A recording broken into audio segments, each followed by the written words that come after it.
భిక్షులు ఒత్తురు ఇచ్చిన భిక్షాపాత్రమున వేచి బెగడించి నిను శిక్షింతురని చెప్పిన భిక్షులకని తల్లి కనియు భీతిల్లు నృపా.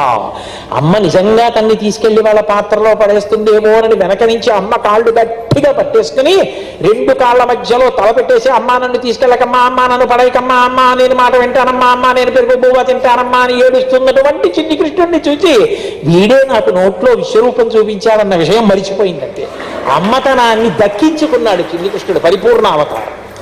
అంత పరిపూర్ణావతారం అమ్మతనానికి దూరం అయిపోతానేమో అని బెంగపెట్టుకున్నాడంటే నందనం. ఆ పిల్లల చేష్టితములు తల్లిదండ్రులకు సంతోషాన్ని ఇస్తే పరమాత్మంతటి వాడికి ఆ తల్లితనం తండ్రితనం అంత సంతోషాన్ని ఇచ్చిందండి.